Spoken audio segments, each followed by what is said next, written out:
جو لوگ کہتے ہیں کہ ہم اماموں کو نہیں مانتے، فقہ کے امام ابو حنیفہ، مالک، شافعی و احمد، ان کے منکر ان کا نام ہے اہل الحدیث،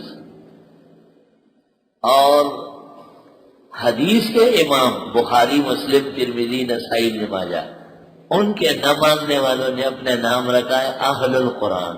آپ ذرا غور سوچ، یہ نام دے کر اہل حدیث کہتے ہیں نا کہ ہم فقہ اور فقہ کے اماموں کو نہیں جانتے، یہ کہاں سے آ گئے؟ دین ان کے بغیر کامل ہے۔ بالکل وہی لفظ لے کر کے حدیث کے منکر نے کام شروع کیا ہے۔ فقہ کا منکر حقیقت میں پورے دین کا منکر ہے، کیونکہ فقہ پورے دین کے مفہوم کا نام ہے۔ اور ایک دوسرا فرقہ آیا، انہوں نے کہا بخاری، مسلم، ترمذی، ابن ماجہ، انہوں نے 4 لاکھ حدیث میں سے اتنے سارے چنے ہیں، اور کہاں چلی گئی؟ اور پتہ نہیں اتنے دنوں بعد آنے کے بعد انہوں نے حدیثیں جمع کی، یہ تو عجبی سازش معلوم ہوتی ہے۔ معاذ اللہ، فَإِنَّ اللَّهَ عَدُوٌّ لِّلْكَافِرِينَ، بس بے شک اللہ ایسے کافروں کا دشمن ہے۔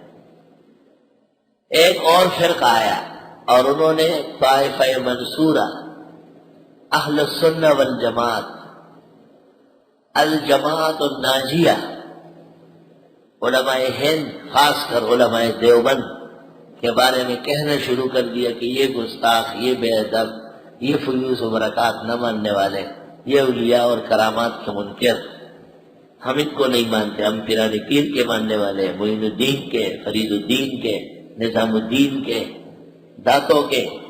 فَقُلْ مَنْ كَانَ عَدُوًّا لِجِبْرِيلَ، آپ فرما دیجئے جو ایسے مقدس لوگوں کا دشمن ہے وہ خدا اور رسول کے دشمن ہے۔ ان تمام باطل فرقوں میں بطلان کی علامت ہے کہ اللہ کے نیک بندوں سے ان کی دشمنی اور عداوت ہے۔ سوال یہ ہے کہ ہم فقہ ماننے والے، حدیث پر ایمان رکھتے ہیں، محدثین ہمارے افسر ہیں، ہم فقہ ماننے والے، ہم ابو حنیفہ کے، مالک، شافعی، احمد کو ائمہ حق اور ہدایت مانتا ہے، ہم ابو بکر، عمر، عثمان، علی کے ماننے والے، جس طرح صحابہ کی عظمت کے قائل ہیں، اہل بیت سے بھی محبت رکھنا، عقیدت رکھنا ایمان کے لیے ضروری سمجھتے ہیں۔ یہ علامت ہے ہمارے اہل حق ہونے کی، والحمدللہ علی ھذا۔ آیت میں اقتباس ہے کہ جو لوگ اللہ کے نیک بندوں سے پرخاش رہتے ہیں وہ اللہ کی رحمتوں سے اور محبت سے محروم ہو جاتے ہیں۔ وَلَقَدْ أَنزَلْنَا إِلَيْكَ آيَاتٍ بَيِّنَاتٍ، اور یقیناً ہم نے اتاری آپ کی طرف آیتیں کھلی، سبحان اللہ، واضح مضمون ہوتا ہے، کسی مضمون میں کوئی ابہام نہیں ہوتا۔ مَا يَكْفُرُ وَمَا يَكْفُرُ بِهَا إِلَّا الْفَاسِقُونَ، اور نہیں انکار کرتے ہیں ان آیات بینات کا مگر بے راہ روی کرنے والے۔ ایسے بے راہ روی کرنے والے بھی دنیا میں ہیں جو صاف راستہ چھوڑ کر ٹیڑھے راستے پہ چلے، ایسے ٹیڑھے دماغ بھی دنیا میں ہوئے جو اپنے گھر کو دروازے سے نہیں پیچھے سے چڑھنے لگے، ایسے حرام خور بھی دنیا میں ہیں جو اچھا اور جائز چھوڑ کر گندے کاموں میں لگے رہتے ہیں۔ یہ ان کا قصور ہے، ورنہ مضمون صاف ہے۔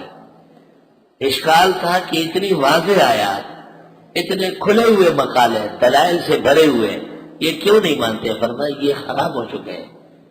جیسے بیمار آدمی کو شہد بھی کڑوا لگتا ہے، دودھ بھی کھٹا محسوس ہوتا ہے، پانی بھی وہ تو کہتے ہیں سینک کیا ہے، اس کے اپنے منہ میں گند بھرا ہوا ہے، بیماری کا غلبہ ہے۔